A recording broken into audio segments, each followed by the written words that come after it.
But we him firing her so him firing his workers so fast, it ain't even funny. But check this out. And that's all industries across America besides the police. But check this out. Acknowledge this. When a lot of young Am I lying?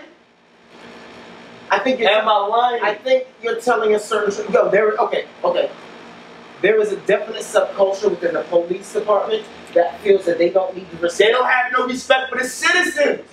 They treat us like we are, and they act like an occupying force. And they are. Besides, to their own people. And that's what we need to understand. Correct. But that's why Black Lives Matter is so important right now. Black Lives Matter is important right now, but Black Lives Matter was important before anything else. Like before white folks started taking us out the way they're doing in this police culture that we see. But see, this Black Lives Matter then. I feel like you misunderstanding the situation, because it ain't really about when it comes to police and how they treating people, particularly with black people in this situation. It ain't about black on black crime, white on white crime. It's about you giving a particular duty as far as a public servant. As a public servant, and how you treat your employer.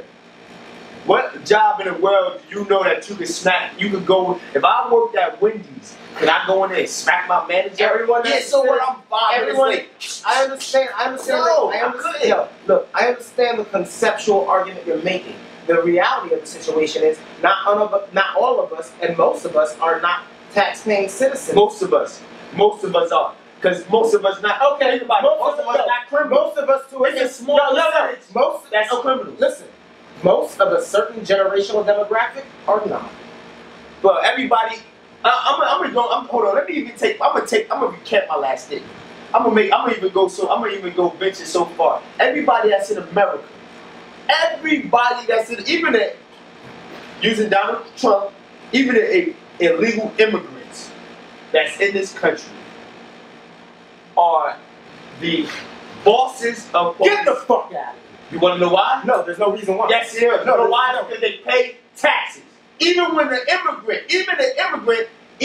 immigrant, see, because that's how the system works. Even the immigrant who goes into the store and buys a piece of bubble gum, that is absolutely. He has to pay taxes. That is absolutely. He could be the most. We are the only country. It's already built in. We are the only country that you can go into in this world and fuck around and go, not being a member of said country, not pay taxes and shit. Like anywhere else when you go to the local store, you gotta pay taxes. It's built in. It's called state tax, federal tax, and whatever other tax. Listen, they already got it built in. I'm sorry. Like so you need to respect that. But when you come, when I make a legal left turn and you approach my car, you need to approach my car not with your gun out, but with your badge ID number out and say, you know what, sir?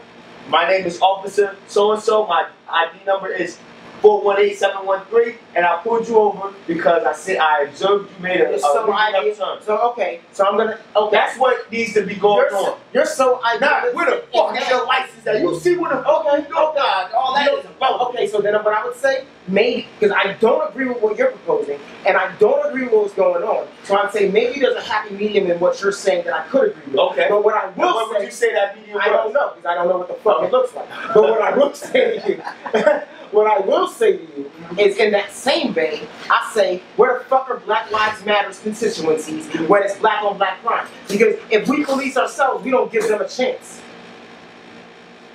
Now we want to react that crack is killing us. But when we killing us, ain't no black on black. Crack is killing us. Hold on, let me finish. I'm saying that police is killing us. I let you finish. Because it's white, black, Puerto Rican. You're right. You're right. Where are police killing us? Okay, fine. And all the police is in white. Here's my point. Here's my point. Where is Black Lives Matter? Where are those kind of constituencies when it's us killing ourselves and our shit is random?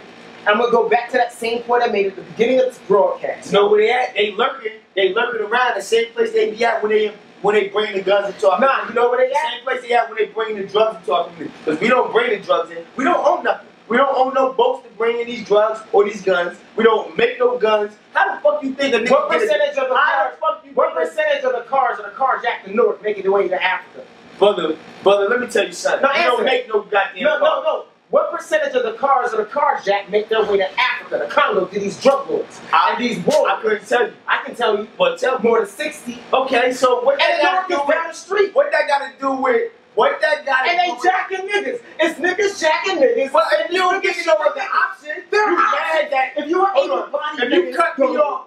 off, if anything, if you cut up all of my options, right, of survival, right? If you cut up if you take away my school, you take away my motherfucking, you take all the factory jobs, you take away education.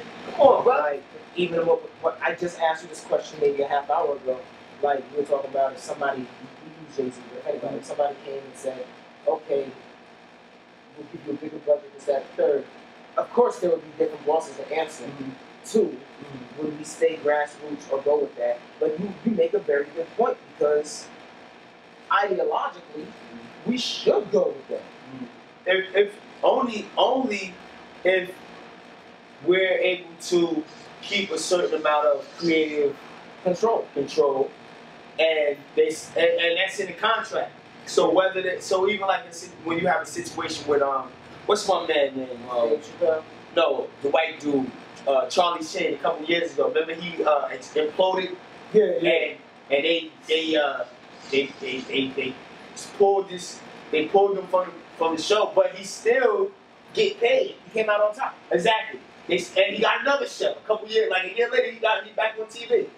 And even with Bill Cosby, yeah, he got all these scandals, but you pulled this show, cool, but you still got to pay. So inside the contract, it's like, yo, if y'all start putting certain amount of pressure on us, that we lose our integrity, we impugn our integrity, right? Then we have to decide that it's time to walk. And you said, well, we're gonna cancel you. We still get paid, and we ain't gotta lose or whatever. You know what I mean? Like, I don't want to have to compromise my integrity because I want to make a couple dollars. Yeah, you know what I'm saying? So and I want to make more than a couple dollars. Yeah. So from the door, I'm already putting that in the contract when he come talking about, yeah, I could put you on 1,500 different radio stations and outlets of media and all that other kind of shit. Okay, cool, that's no problem. But I'm not trying to sell my people down. I'm not trying to sell my people down the road. But if you want to say, well, certain things we don't want to put out there, like, all right, y'all can't badmouth our particular network. Okay, I can make a sacrifice like that. Unless it came to a point where we found out that y'all had some slaves in the basement, well, then I got to talk about it. And this is the last episode we going to air tonight. You see what I'm saying? Well, yeah, I don't ever want to lose any kind of integrity. Yeah, and that's the compromise of one's integrity. Because, like, I was thinking about it today, when essentially, you know, and everybody watching, you know, they're seeing if this becomes what we say we want it to. See, this is the reason why I think that we kind of differ, because we not tight net. No. We not in the suits and ties, and we not all corporate. We hood niggas. We in sneakers. We in motherfucking. You know what I'm saying? You know what I'm saying? I like that cursing. Like, we in motherfucking. You look at me like, yeah, like whatever the fuck. Yeah, because sometimes you I like this style. You be putting it on. You mix it. You call it, like, even the other day you had the shirt that said reality is a lack of alcohol, hallucination. You feel me? But you had the slacks too. You feel me? So you be mixing it too, and you always keep the hat, the Stetson, or something else. You feel me? So I'll be with that too. But at the same time, we doing that. Our style is something you'll never see niggas on TV looking like this. Nothing like that. Even if you see somebody, even it's gonna be like this and like that, or it's gonna be like that and like this. It ain't gonna be both of us. Nah, it ain't gonna be like that. So and that's the commercialization of it. This is the realest of the real. This is what I'm saying. So as long as and also we drinking, so you see our flaw. You got two alcoholic niggas in front of a camera, right? Yeah. That's smart as a motherfucker. That can build with the best of them. You see what I'm saying? And the issues that we talking about You niggas with them tight ass suit and ties is scared to talk about it. You ain't gonna get paid. Fox News ain't gonna bring you up there to talk about that. CNN ain't gonna bring you up there to talk about that. Cause y'all gonna lose all y'all endorsements. The first foul word come out your mouth, the first time you call a bitch, you lose your endorsement. Well, thank God for on this level. You see what I'm I saying? think technology can be great on a lot of levels. I think technology can be potentially disastrous on a lot of levels. But on our level, thank God for the information revolution. Yeah, out the word you We wouldn't be able to do it. No, we wouldn't. Who would actually, besides like MTV at like 4 in the morning when everybody's sleeping? Yeah, we'd be right before and or after BET Uncut. Yeah, you know what I mean? You see what I'm saying? Yeah. And yeah, our message would be lost. They probably put us before Uncut because then they could say our positive and then they're losing the next 3 hours to ass and titties. Yeah, you feel me? So. Right. Yeah, so I mean, I'm glad that this happened though. I'm glad that day I was walking through the lot with you and we was talking. Yeah, I remember. You know what I'm saying? Like yeah, and that's how it sparked up. Yeah, it was like, oh, what I'm doing something, boom, like that. I'm so glad that happened because I wanted to do something like that for the longest, but I wasn't around like-minded individuals. Who was with that. Even when I was performing, I'm like, yo, I want to do, I'd rather just put something up my nose. Okay. Yeah. Alright, whatever. Or between my legs. You know what I'm saying? Okay, whatever. You bitches ain't ready. I definitely feel like I said before, my position will always be holding our people to task, intellectually. And just because someone has not been offered the opportunity to engage intellectually with a certain subject doesn't mean I won't always bring those challenges. And because are we making up? We good? Yeah, I'm waiting for this call. Oh, you still waiting? Okay. So my thing is, I believe thoroughly that, and I said it before, I'm going to end with saying this, our number one defense is the ability to discern information. And without that, we are as we are now. Damn near destroyed. I took this English class. See, I used to think that English was just reading. But I had this English class last semester. Yeah. That actually, and it was a lady of Orient descent. I'm not gonna say Chinese or Korean because I don't know which. But she was, yeah. And her whole purpose was to teach us how to read and be able to discard certain information and digest, and be able to say, okay, this is from different media sources. You know, whether it was a magazine, whether it was the internet, whether it was Fox News, and say, well, okay, now I heard his opinion, I read this, I read that, I seen that, I watched this documentary. This is my opinion. I'm so glad that I took that class. You know what I'm saying? And I'm just wondering, like, wow, if I was able to take even another class or another class to even further my ability to be able to take information, wrap it around my brain, and then say, you know what, this is the truth. Because a lot of times, you know, we get half truths on the media. Especially when you have one person like a Rupert Murdoch, right, who owns, I don't know, 1,500 different media outlets, whether it's newspaper, cable, magazine, radio. This one guy, I don't even know if he's still alive. I just know this nigga name. I remember him being in front of the Congress. I remember London. He got caught out in England for spying and hacking, and they made him close down his newspaper. What newspaper he had out there? He had some newspaper out there. They made him close that shit down because they found out that his reporters was acting motherfuckers and spying. Depending on who you speak to, that's good journalism. Depending on who you speak. It's always perspective. Yeah, that's the word of the day. Every day. It's always perspective. I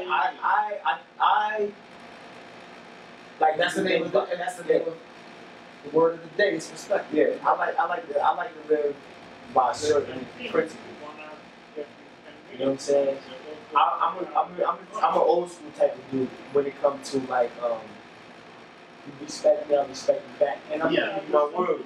Off my word, I'ma sit down. If I can't give you, if you ask me something, and off my word, I'm like, and I think about it, I'm saying, All right. that ain't really gonna be able to fly. And okay, for instance, if you say okay, you got it. Oh, Albert, can you make it next Monday at 4:30? And I'm like, I got something to do. I'll probably be there around 4:45. You like, yo, no, we need to be there 4:30 with noon. I'm like, man, and you press me for that 4:30, and I'm like, yo, well, maybe I can make it there at 4:35. Like if I do 100 on the highway, I'll make it there 4:35. And you like, nah, we got to be there 4:30. I don't want to give you my word as a man, and I don't want to look you in your eyes and say, yes, I'm gonna be there at 4:30, because I know that I'm not telling the truth. You see what I'm saying? I don't want to be. I'm not gonna be. Now don't get me wrong. I'm a nigga like any other nigga. I got so much grease in me like that. You feel me? Good. You know what I'm saying? But I like to not use. I like to not go into that realm. You know what I'm saying? I like to keep it above board as much as humanly possible when I'm dealing with, whether it's a white man, a black man, an Indian man. You know what I'm saying? If I can't do it, I can't do it. Now, if you keep pressing me and you down, after a while it start sounding like you just want to hear what you want to hear. Okay, now I'll feed you the bullshit. Yeah, man, I'll be there at 4:25. Motherfucker, I'll be there 5 minutes early. You see what I'm saying? But you asked for that. Yeah, we gotta wrap up. Yeah. I just want to say, For closing arguments. My closing arguments would be, I had to wrap this up in a nutshell and we could, Black Lives Matter, real movement. I hope they gain more traction. I will hold them to task as well. Where were these constituencies and these committees where are they when it's just us against us? And I hope they gain more traction because we must start somewhere, but when it was us against us, where were we? And I'm always hold our folks up to intellectual, I'm always gonna raise the intellectual bar. Oh, it's locked? No, it's open. Yeah, come on. Hey, how are you doing?